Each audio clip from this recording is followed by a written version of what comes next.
What's up, everyone? Welcome back to Comically Boston, episode 17. We're closing in on the end of 2022 here. I think we have one more podcast before the end. We're just going to hop right into it. I hope you guys enjoyed my last week's podcast, the Marvel Phase 4 ranking. If you haven't gone and checked that out, go check it out yourself. Especially if you're a Marvel fan like I am and you're keeping up to date with all the Marvel projects and you can't wait till the next one comes out. Yeah, go check out my ranking for that. Comment your rankings down below. Tweet them at me on Twitter or send me them my DMs on Instagram. I'd love to get back to you guys and chat and tell you guys what's up. I hope you guys are having a Merry Christmas as well. Some news over the last week. The Rock's movie Black Adam came out on HBO Max, and he unfollowed the Black Adam Instagram pages and the DC Films pages. So like, he's upset with DC because it looks like he's not going to be getting any more sequels, or he's not going to be playing Black Adam anymore. I think it's just a one and done for him. At least he got to do the one, but you know, like The Rock's deals were with the guys before James Gunn and Peter Safran. So now people are on social media all upset saying fire James Gunn, hashtag fire James Gunn, and like the DC universe is screwed and blah blah blah blah blah. People, calm down. James Gunn knows what he's doing. He hasn't even put out a fucking DC project deck under the helm of himself. You know, like he put out Peacemaker, great. Put out his version of the Suicide Squad, way better than the first one. You know, like, so whatever he does has been good. So let him do his thing, you know, let him, if he says he wants to do a Superman movie, let him do a Superman movie. I know the Henry Cavill fans are super hurt and upset that their boy isn't going to be on The Witcher, and, oh, he's the best Superman ever. He played Superman in Man of Steel 10 years ago. It was over a decade. Like, calm down. Like, the dude, if we're going to have another movie with him, you're continuing last decade. To be honest with you, I'm looking forward to the future, the next decade, not the last decade. You know, like, we've been through enough of the past stuff. Like, we need the post stuff, you know, like, we need more in the future. So I think James Gunn and Peter Safran will do a great job. They have plans, you know, and poor Henry Cavill. You know, I would have loved to seen him as Superman again. I think he fit the part. I think he looked great. You know, I never had anything against his Superman, but you know, I think it's been done. I think we should take a different route and a different approach to these things. And frankly, the DC universe needs a full reboot and full restart. You know, and James Gunn, I think, was definitely the guy to man the helm. And yeah, and apparently he's writing a Superman movie, so we have that to look forward to, and he has been writing it for a long while. He was tweeting the other day about it, and he said he has been writing it, so he's the writer, but he doesn't know if there's a director yet. And frankly, James, I think, works best when he's the writer and the director. You know, he just knows, like, he's writing it, and I feel like he has such an image in his head of what he wants the film to be. So, you know, not necessarily hand it off to somebody else. But if there's somebody like, I don't know, James Mangold, that does incredibly good visuals, you know, did things like Ford vs. Ferrari, and he's done other things in the past. I'm just blanking on the titles right now. But James Mangold is a beast, and he said he had expressed interest with working with DC Films and James Gunn. So, I don't know, I think it could be awesome, but I think James is definitely a very talented writer, and I love his music choices, and everything he chooses to do in his projects just feels right, you know, but it also feels very much like him. Some people might not like it, but the Guardians Holiday Special, I just showed to my buddy Bana the other day. We went Christmas shopping over the weekend. I hope you guys went and got your family all your presents that you needed, and cousins and whatnot. I also, over the weekend, I went and hung out with my Uncle John, Aunt Kathy, my cousins Jared, Dylan, and Haley. Shout out, y'all. What up, fam?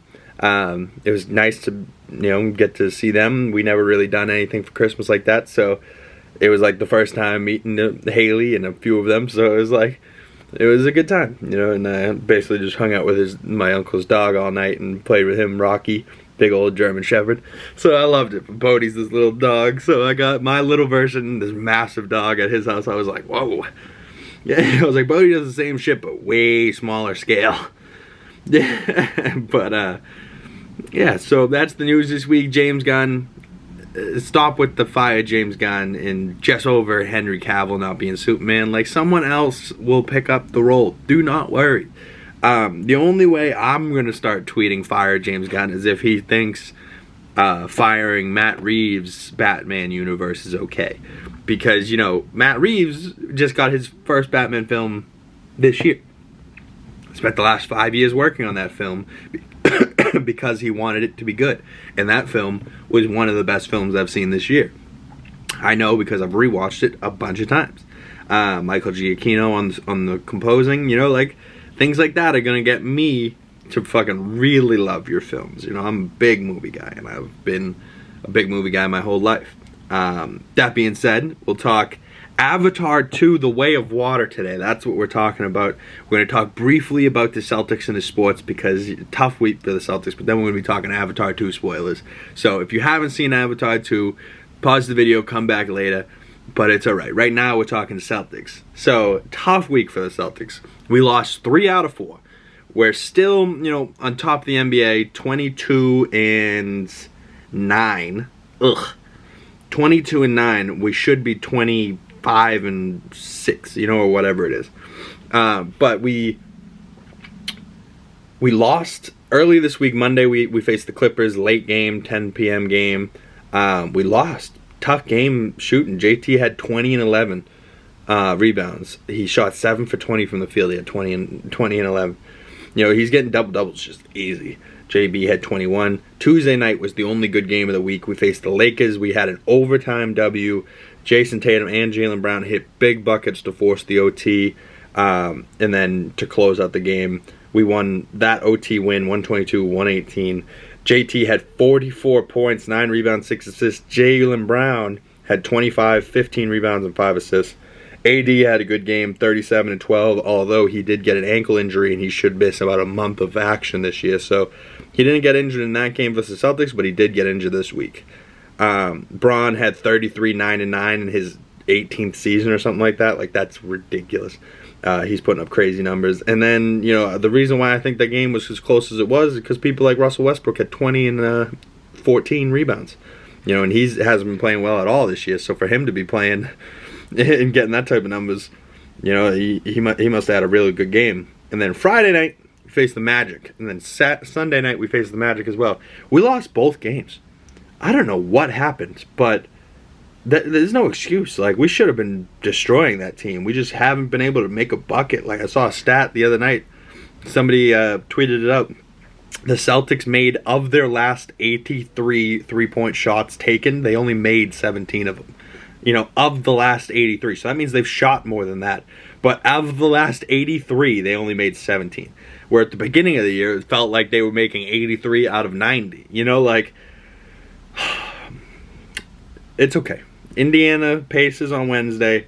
We'll recover. There was no JT on Sunday. No Tatum play. So, don't know what that was about. And their guy, Paulo Brancho, or whatever his name is, he had his career-high 31 on Sunday. Sunday was a close game, 95-92. We lost. Friday, not as close, 117-109. What are you going to do? You know, like, there's nothing you can really do about that. Other than that, the Celtics had a tough week. We'll see them on Wednesday night. On Saturday night, Devin Booker had 58 against the Pelicans. Zion had 30 with a nice, crazy block. I love seeing those highlights of Zion. Some guy taking a routine three-pointer. Zion standing in the paint, takes one step, jumps so fucking high that he blocks a jump shot, sends it like 12 rows into the stands. Like, yeah, that's a top-tier NBA defense right there. Like, that's the stuff you want to see. The only thing that would make it better is if he was like KG, he'd jump up, swat it, get that shit out of here, motherfucker, you know, like, except he wouldn't say motherfucker. Get that shit out of here. You know, like, KG was my guy. I miss him. But yeah. So, I think I'm going to start a new show on HBO this week, too. I want to start White Lotus. But for some reason, last night, it just kind of grabbed my attention. And I started watching on Netflix yesterday. I started watching Vikings Valhalla. I have no idea. something about the Vikings recently and God of War, and my Viking blood has been like, huh. Even though I probably don't have Viking blood, but something deep down in my DNA just feels like a big-ass white boy like me should just be Norse. Yeah, you know, like, it just feels wrong. I've always been way bigger than everybody else. All my friends growing up were always small. You know, like, the only person that's ever been, like, a big dude like me was, like, Gunn, and even that, he's still shorter than me, you know, so I've always been this big freak of a dude. You know, that's where the nickname came from. I always thought Cam was a unique name. I never really met another Cam, and still to this day, I haven't met many Cams. But I was on a baseball team as a kid, and there was this other Cam. So there was two Cams on the team. It was the only team where, like, there wasn't ever two Jakes. You know, or if there was, it was like one kid went by Jake, one kid went by his last name, and my last name nobody ever really wanted to say Carmichael, so nobody ever called me that. So then all of a sudden, he was little Cam, I was big Cam, you know, and it fit because I was big and he was not. You know, and even if he wasn't that big, he was just not as big as me. You know, so he ended up being little Cam, I ended up being big Cam. That's just how it stuck. And, you know, then I started getting the nickname Mohawk, and I had to cancel that out in high school. So I was like, all right, motherfucker, you guys ain't calling me Mohawk. You can call me Big Cam, and that's the only thing I'll accept. Like, and so then that stuck too. But then high school was a weird time too, because all those Baricka kids started calling me by my last name, but they never called me Carmichael. It was always like, Michael, Michael, how are ya? Or they started calling me Cartwright, like Bill Cartwright on the Bulls back in the day. But that was always like a coach nickname, and then the kids just hopped on it. Cartwright, Michael, come here, Cartwright. You know, like, it was just dumb. But now we're going to jump into my review in my experience going to see Avatar 2, The Way of Water. I was a huge fan of the first movie, Avatar 1. I went and saw it with my mother in theaters when it came out fucking 13 years ago. So I've been waiting for this one, you know, since they came out. Like, we walked out of that theater, we were like, we need a second movie. This shit is dope. His whole, like, universe he built, and, like, oh, so amazing. But the first one was about the tree people, the forest. You know, Jake Sully fell in love with the forest. This one, he's kind of on the run, because the humans that he kind of made leave the planet in the last one, the humans come back in bigger, fuller force this time around. And this time around, the humans don't bring scientists in Avatar bodies. They bring back Colonel Quattridge, the military guy from the first one. So now he is dead because he died in the first one, but his Na'vi body has his conscience in it. So now he's got his conscience in the Na'vi body, and has his other troops, that a couple other people that had died during the battle in the last movie, are now back as Na'vi. So now the Na'vi are fighting Na'vi instead of humans fighting Na'vi, when humans had the advantage with the guns, but the Na'vi had the advantage with being able to breathe air on this planet. You know, like, now they are the beings on this planet, but they're still humans, technically. You know, like, they not really born in the jungle, raised by the jungle, so they can't necessarily do everything, but they have a lot more of an advantage now. They have the same strength. You know, if they fight hand to hand, they're not necessarily going to need a mech suit for him to stand in to swing and fight with. So the additions, but also the stuff that James Cameron brought back from the first one, and then the similarities, like the first one was Jake Sully's story. The second one is Quattridge's Na'vi story. You know, right? So we had his whole arc in the first one. That doesn't get touched. But now it gets added on to where he has a son that's not Na'vi, and now he is Na'vi, and he hated the Na'vi. He called them, you know, flying fucking, you know, aliens or whatever. Like, he hated them. He hated them. And now he is one. So now he goes through everything that James Sully went by in the first one. Slightly different, but, you know, they pretty much show the parallels point by point. The way Quattridge just wakes up in his body is the same way Jake woke up in his body, and the lady snapping in front of the eyes, and then he wakes up, goes crazy the same way Jake did. You know, like, so, but Jake went for a run in the woods. He friggin' tries to swing on his Marines and shit, and then he comes and sees his reflection. He's like, oh, fuck, would you look at that? Son of a bitch, you know, like, So there's a few scenes in this where I was like, wow, I can't believe they brought back Quatrix. But then I kind of liked that they did, because it added a lot to it. And then they added the family, and they let time pass. They didn't just like pick up right where we left off in the last one. Now Jake has 4 kids. You know, he's got, and all the kids are like, I think the youngest one might be like 2, 3, or 4. But then I think the oldest are like 10, 12, 14, you know, like, so they're older, you know, a decade or so has passed, and now they have, you know, they were living up in the forest, and then they saw the people come back. So the people come back, they blow up shit, they fucking destroy some of the forests, so they retreat into the mountains. So then the mountains, Jake's being a Marine like he is, so now that he's teaching the Na'vi how to attack the Americans like a military operation. So he's coordinated attacks, so now he's outsmarting the humans and attacking their supply chains and cutting them off, and he's doing everything he can to stop them, but they still have firepower, and not every Na'vi has training like he does. And every Na'vi is just Na'vi. He's, you know, still got that military background from when he was a human.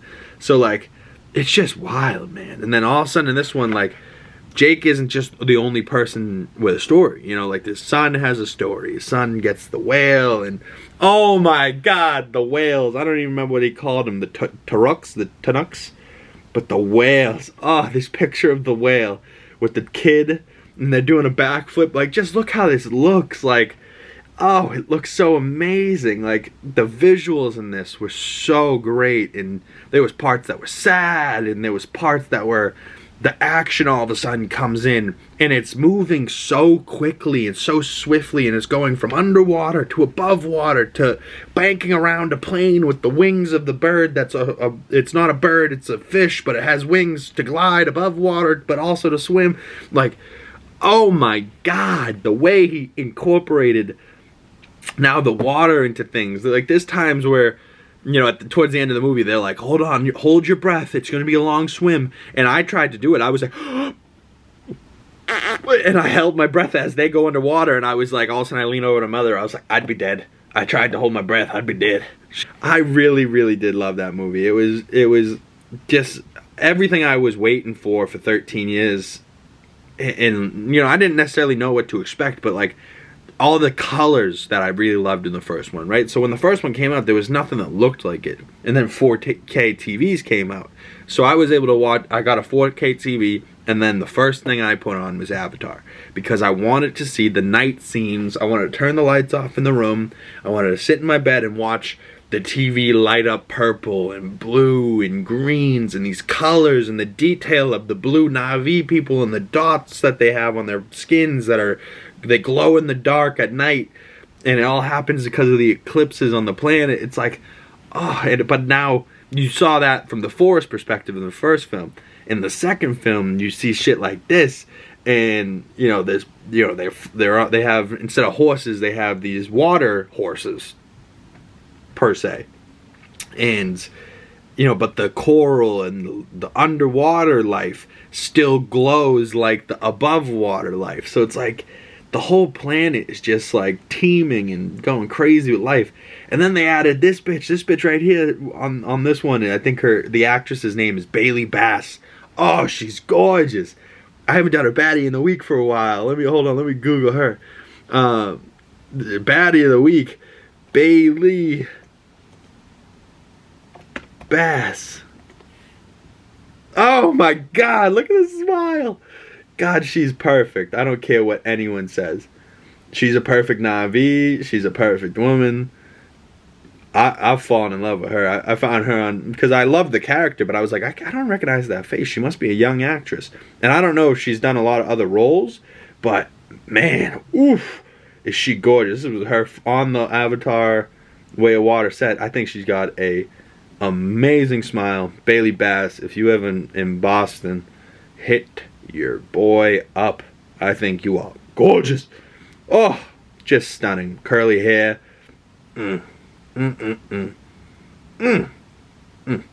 Let me know down below. You think Bailey Bass deserves to be the baddie of the week?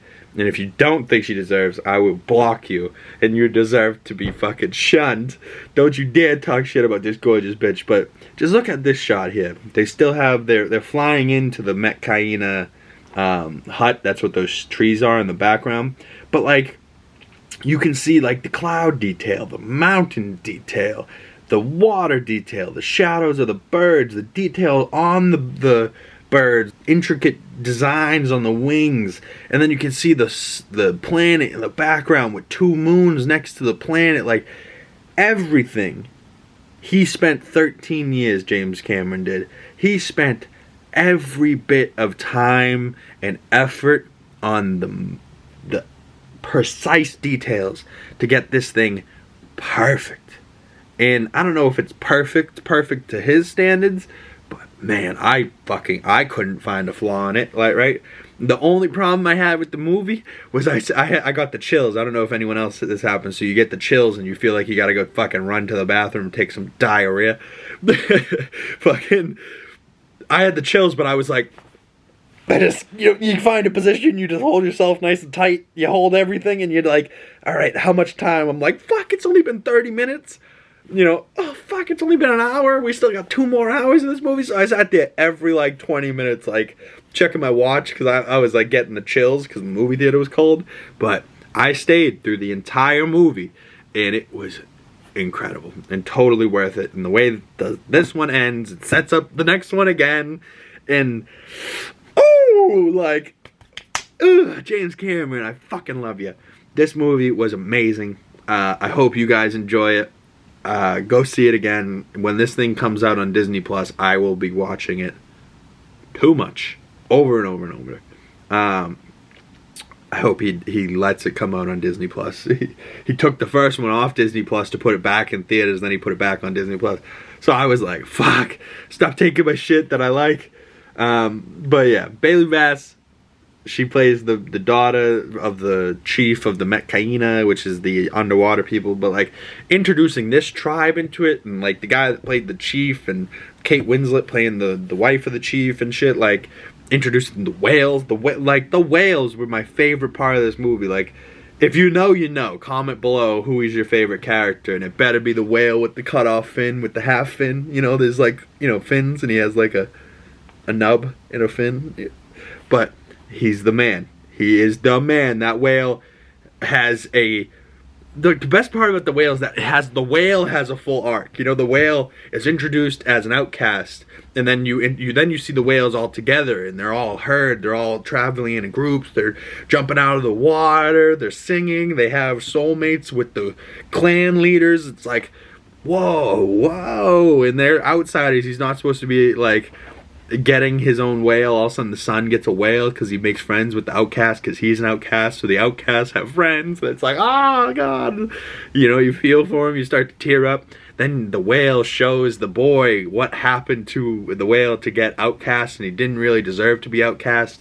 He was just defending his people, and he just had a little bit more heart and had a little bit more in his soul to fight back. And even the whale gets a badass action scene where the whale starts fucking people up and bang, boom, boom, bink, boom. Like, oh, dude, it's perfect. It is so good. It is so good. It needs to be the 3 hours that it is, but it is so good.